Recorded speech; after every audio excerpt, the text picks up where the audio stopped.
Okay, we're up to Daf Tesam Aleph, about 2 lines into the page. Amar Rabbi Marav. Talmud Chacham tzarich sheyilmed shlosh dvarim.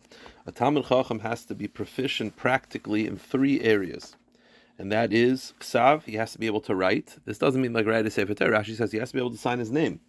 He has to be able to sign his name because he has to be able to, sign shtaris and documents, etc.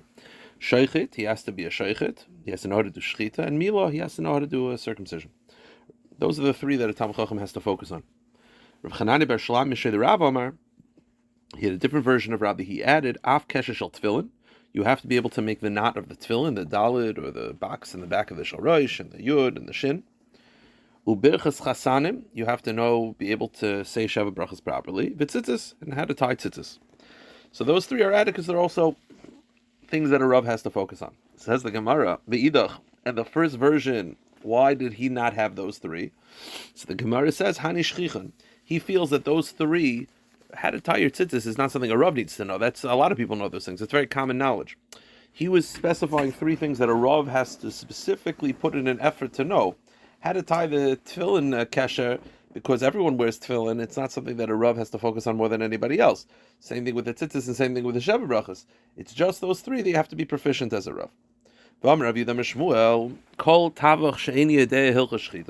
Any butcher who does not know the laws of shchita properly, you're not allowed to eat his shchita. What are the halachas that he has to know? These are the 5 most common psulim. Shehiyah, which is a pause in the middle of the shchita. Drasa, pressing down like chopping as opposed to cutting. Chalada, which is cutting, burrowing under, then pulling out. Hagrama, which is cutting the wrong part of the neck. The ikar, and that's just tearing out by your hand the esophagus and trachea. Those are all psulim. So Shmuel says a sheikh has to know these halachas, and which halachas do you have to know? These 5. So it says the Gemara, "My kamash malan kula tanina." I don't understand. You said he has to be proficient in shchita. Why do you have to mention all 5? They're all mefurish mishnayos. I don't think you have to mention all 5. So the Gemara says the reason why you have to mention all 5 is because if he just said you have to know hilchos shchita, people might think that all he needs to know is to be proficient how to do it. Let's say you have someone who shechs. We don't know his knowledge, but he does it all the time in front of us, and he's very knowledgeable, and he does a good job. You cannot eat his shchita when no one is watching unless he knows these halachas. Merely, if Shmuel would have just said, yeah, Tabach has to know hilchos shchita without specifying these 5, you would think what it means is, you don't have to know the halachas, you have to know how to do it. As long as he's done it in front of us, and he clearly is practically good, proficient, that would be enough. Kamashma, no, he has to know the halachas. Loit tzricha, the reason why I needed to teach it is for the following case. You have a person who doesn't know the halachas, but he does it in front of us 2 or 3 times. And he always does a good job when there's a mashgiach. And now he shechs it when there's no mashgiach. So ma'u desem midach shachat shaper. Hainami shachat shaper. You might think that because he was proficient in the past, we could resamich on this shchita when there's no one watching. Kamashmala, no. Kivan deloy gamar zimin deshavidaris liyadi. Kamashmala, no. If you don't know the halachas properly, he might think he did a good job when there's no one watching, but it was really shehiyah, it was really hadrasa. And therefore, he has to know the halachas that even if no one's watching, you can rely on his shchita. Rabbi Shmuel, another teaching. After the sheikh checks, he has to check the simanim. He has to check the esophagus and trachea to make sure that they were severed fully, roiv and properly. You have to actually check it. Now, where is the reference for this in Mishnayos that you have to check? So I'm Rav Yosef. Rav Yosef says I have a source for this in the Mishnayos. What's the source? Rav Shimon is describing how long of a pause in the shchita is enough to passel it. A second, 2 seconds. He says, "Im shah kadei biker." If you pause long enough to do an inspection, then it's puzzle. Now, again, the length of the pause is not the point. It references an inspection. What inspection is it referring to? It must be inspecting the esophagus and trachea. So you see that it's a concept. My lav kadei biker simanim, and he's saying that if you pause long enough to check, and why are you checking in the middle? It's not the point. The point is that obviously bedika is a thing. So the Gemara says, no, really, I could tell you there's no such thing as checking the esophagus and trachea. What is the beaker that it's referring to? The beaker that it's referring to is checking the knife before. They would slide their nail on the knife. The pause is not to check the trachea and the esophagus, it's to check the knife. How long? To go to the rabbi and check the knife. So the Gemara says, what do you mean to go to the rabbi? Where is the rabbi? What, are you down the block? What if I live 2 blocks away? Says the Gemara, if it's not just to have the rabbi check it, it's also to go to the rabbi and check it. That could be a long time. And also, it could vary depending on where I am. Where's the rabbi? Where I live? So the Gemara says, no. If the rabbi himself is shechting, how long to check the knife? Meaning, in other words, checking the knife, not going to the rabbi, just merely checking the knife. So we have no reference in Mishnayos of checking the esophagus and trachea. But that's what Rabbi Shmuel said. That Shmuel says you have to. Now says the Gemara, loy badak mai. According to Shmuel, if let's say I did not check the esophagus and trachea, so I shecht and then I didn't check it. So what's the halacha? So it seems to be that it's definitely not kosher. You can't eat the animal if you didn't check afterwards. The only question is the animal just usher to eat, like a treifa, or is the animal treated as a nevela fully? Meaning, we assume that the shechita was not done properly. At least there's a possibility it wasn't done properly. So that would make it not a treifa, because a treifa is something that has a birth defect. It would be a nevela. Now, a nevela has 2 halachas that are significant about nevela. One is you can't eat a nevela, and number 2 is that there's a tumas nevela. So the question is, this animal you did not check, it's definitely asa to eat. The question is there tuma as well? So the Gemara says the machlekes. Rav Elazar ben Antignos, Mishum Rav Eliezer ben Rav Yanai Omar, treifa v'asur b'achila. It's just asa b'achila. It's like a treifa, not an actual treifa, but it's asa b'achila, but there's no tuma. Masis and Tana, but the Brisa taught no nevela matam masa. No, it's a full nevela and tuma as well. So you definitely can't eat it. The shaila is whether there's a tuma as well. So the Gemara explains what exactly is this. Where is the machlekes about? So let me say it outside, then we'll see it inside. What it comes down to is the shita of Rav Huna. Rav Huna explains that why is it that if you didn't check the esophagus and trachea, you can't eat it? Why not? Why can't I eat it? Because when an animal's alive, there's a concept of chazaka. Chazaka means that it is what it was until proven otherwise, halachically. So what was an animal when it's alive? It was an evim and a chai. Can't eat it. In order for you to matter it, you have to know the shechita was done properly. So what it was when it was alive was aser. So now, because you didn't check it, we can't say that it's kosher. So what is it? It's an avela. The machlokes is, everyone agrees that that's why it's not able to be eaten, because there's a cheskas iser. The machlokes is, how detailed do we go with that? According to Rav Elazar Rav Yanai, we're going to model it after, it's a continuation of the way it was when it was alive. When it was alive, it was aser to eat, evim menachai, but there's no tuma. A living animal is not matama. So when it dies, it remains that status. It keeps the original status, which is aser, but no tuma. The Masis and Tana, the Brisa says no. When it was alive, it was aser, because of evim menachai. That tells us that when it dies, unless you know the shechita is proper, it's going to remain aser. Which iser? Nevela. Because evim menachai no longer exists. So now it's a nevela. A nevela is matama. So in other words, you can't like split it up and say, well, it's aser because that's the way it was when it's alive, but when it was alive, there's no tuma. Yeah, because a living animal doesn't have tuma. A dead animal does. So that's the machlokes. They're arguing in the svar of Rav Huna. Because Rav Huna says, Behema, b'chayah, b'cheskas isser emedes. That when an animal is alive, it's in a cheskas isser. And until you know that it was shechted properly. So if it's a shayla where the shechita was done properly, no good. But nishchata, but once it was shechted, harehi b'cheskas heter. Then it has a cheskas heter. What exactly this means? Because pashas, what it means is like when it's shechted, it's kosher. Okay, this we'll get to in a second. Unless you're aware of a problem.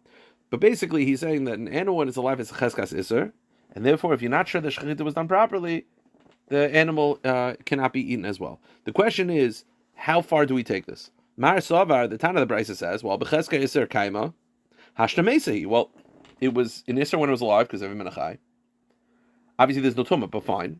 Then when it dies, and because I don't know the shechita is done properly, it now has a cheskas isser of a nevela, and a nevela is aser and metama. Umar Savar Rav Elazar ben Yanai says no. B'cheskas isser amrina, b'cheskas tumalei amrina. We keep what it was. What it was is a cheskas isser. It never had tumah when it was alive, so it doesn't have tumah now either. It's an interesting shita. It's the lamdas. Okay, so we mentioned this shita of Rav Huna that an animal when it's alive is a cheskas isser, and if I don't know the shita was done properly, then if I don't know that the shechita was done properly, then it remains aser as well. But then he said nishchata. But once it's shechted, harei b'cheskas heter. Then it has a cheskas heter. What do you mean it has a cheskas heter? When it's shechted, it's mutter. It should say mutter. So the Gemara says, Gufam Rav Huna, behem chayes b'cheskas iser medes shvach man nishchata b'cheskas heter med hashiva lo man shrifa. V'lema nishchata hutra. It should just say when it's shechted, it's mutter. Like what does it mean? B'cheskas heter. It has a cheskas heter after it's shechted. So the Gemara explains what it means like this. Let's say you shechted the animal and you do the inspection, and you find a defect that you're not sure when it developed. You see certain defects, you're like, oh, I know it had that when it was before the shechita. Then it's a problem. But I don't know when the defect happened. It might have happened after, in which case it's fine. It might have happened before, and it's a problem. Nishchata, if it was shechted, harei hei b'cheskas heter. We assume that it was. Most animals that are shechted are healthy. We assume that it was fine, and we assume that the issue developed afterwards. Even after you shecht, you check the animal and you find a problem that might have been there before, it might have been developed now, and we're saying that it's mutter. The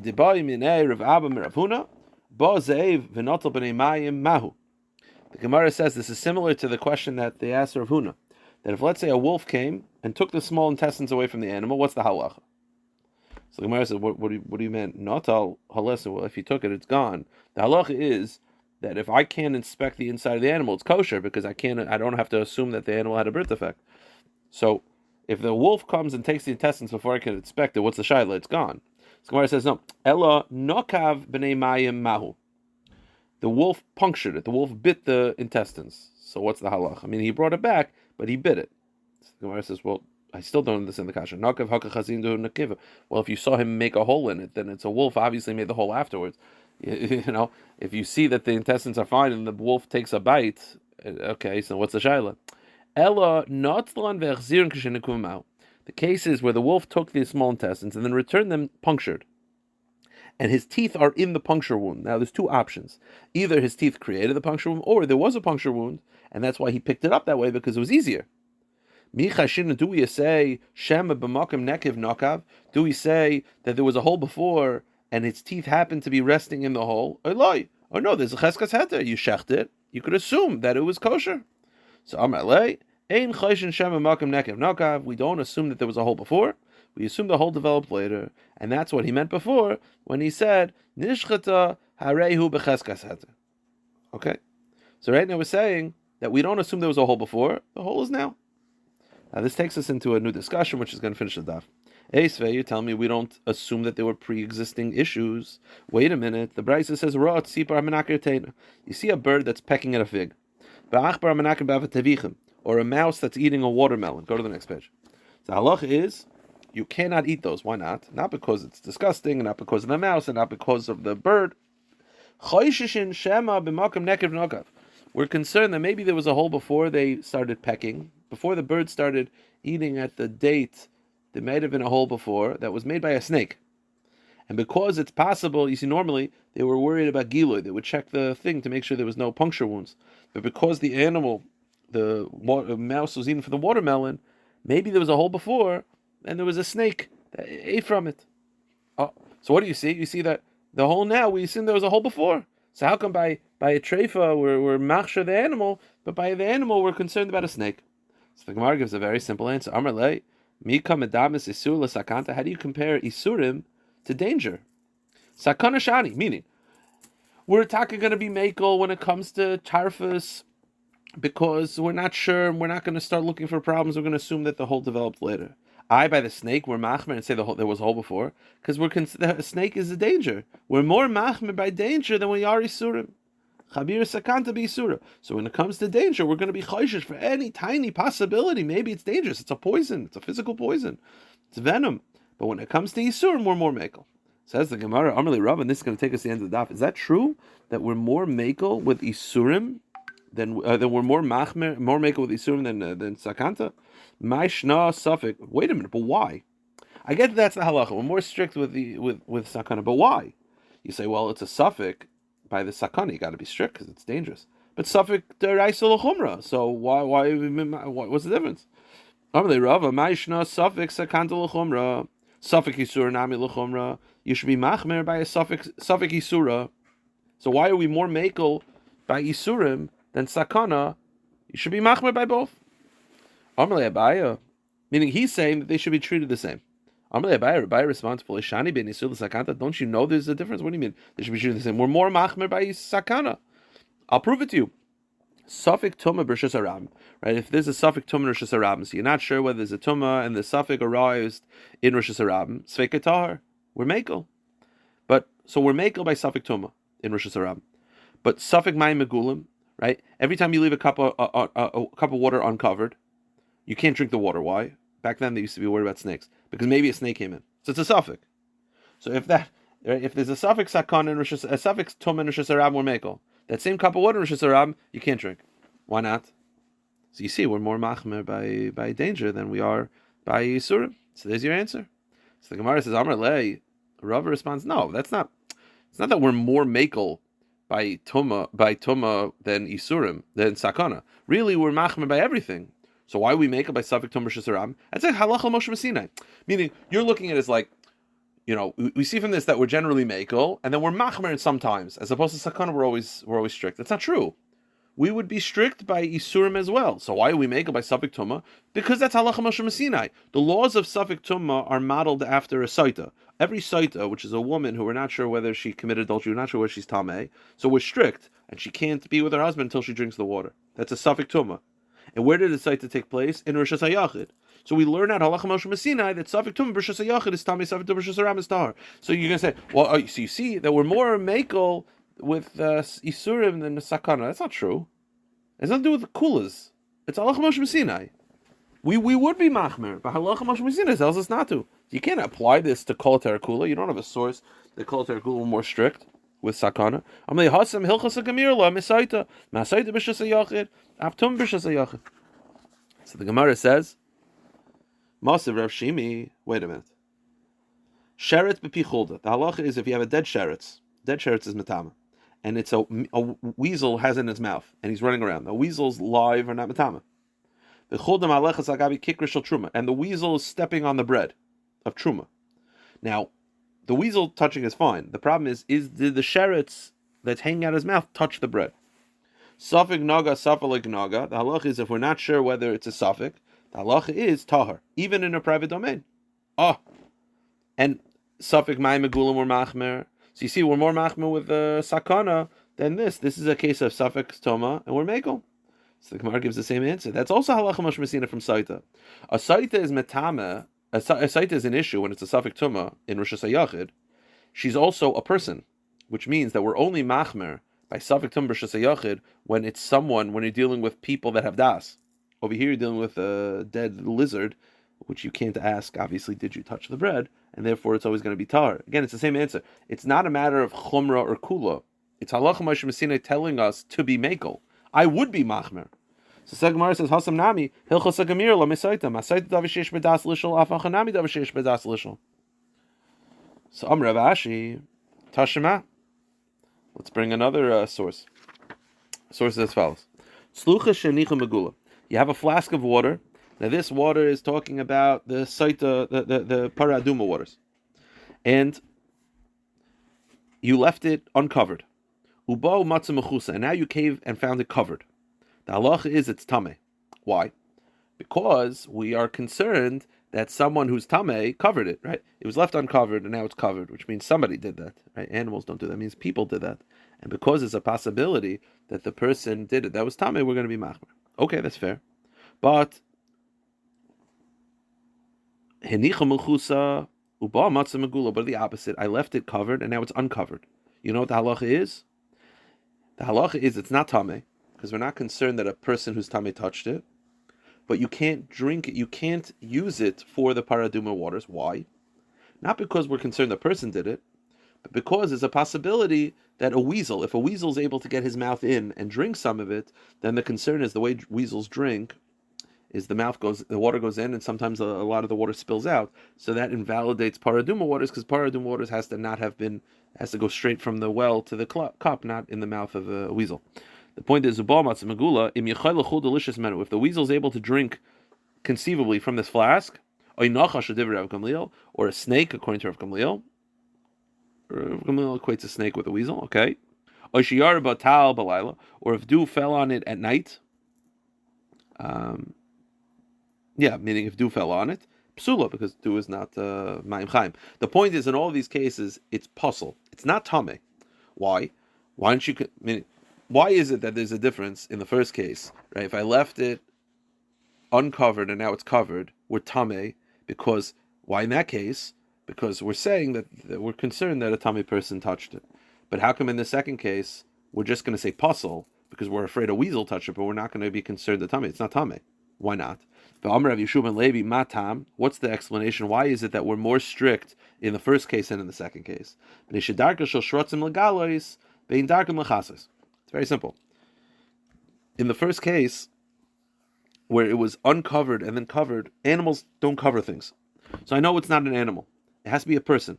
Within the world of people, because tameh people are, let's say, a percentage of it, let's say, 50%, whatever it is, then it's tameh misafik. But in the second case, the Gemara says, skip these brackets. But I'll say it outside. Rashi says, but in the second case where it was covered and left and then became found uncovered, there's multiple possibilities. Maybe it was done by a person who's tahar. Maybe it was done by a person who's tameh. And maybe it was done by an animal. So because there's so many possibilities, we're going to go by roiv, and we're going to say roiv is not tama. Okay, you can't do it because maybe an animal drank from it, fine, but it's not going to be tameh. So you see that over here, we go when it comes to isurim roiv to make it not tameh, because even though, listen, how many?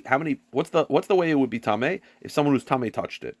That's, let's say, a 20% chance. Yeah, but 80% it's either by non-tameh people or by animals, and within animals there's no tameh. Okay, so 80% will go roiv to make it, even though it's possible, to make it not tameh. So how come over here, but when it comes to, let's say, a cup of water that's left exposed, you can't drink it? Let me ask you a question. Again, I'm making it that the water is not tameh. I'm going with roiv to say tahar. Again, it's possible, but it's tahar, because roiv tells you it's tahar. Because you go by majority. The majority is it was probably touched by a tahar person or an animal. It's majority. But how come when it comes to I left a cup uncovered, I can't drink it? Why? Because maybe a snake drank from it. What is the likelihood that a snake drank from it? Is that majority? No, it's an outlandishly small percentage. So you see that by Yisurim, we'll go by roiv to make it tahar, but by sakana, we're going to go by, we're not going by roiv to say you could drink it. A tiny percentage, no good. So you see that we're more machmer by sakana than we are by tum and tahara, by Yisurim. So the Gemara says, Shma mina, chamira sakanta me Yisura shma mina. Just to finish up, just the sugya, Tanan Hasam, we mentioned not drinking water that was left uncovered because of the snake. Shloisha mashkin asur mishum giloy. There are 3 drinks that are forbidden to be drunk if left exposed because of a snake. Mayim, water, yayin, wine, v'chalav, and milk, because snakes will drink from it. Kama yishu v'yusur. And how long must they be left uncovered without mashkiach watching to become forbidden? The amount of time that it takes for the snake to come out of a nearby place and drink. How close? Just mamish out of the kli, meaning like right next to the cup of water. Let's say there's a pot there. Maybe it'll come out from a hole in the floor, meaning right there. A snake will come out and drink. So the Gemara says, well, it can't just be enough time for it to come out and drink, because then I'll catch it. Enough time for it to come out of its hole, drink, and go back into the hole. It's not a lot of time. I will stop here.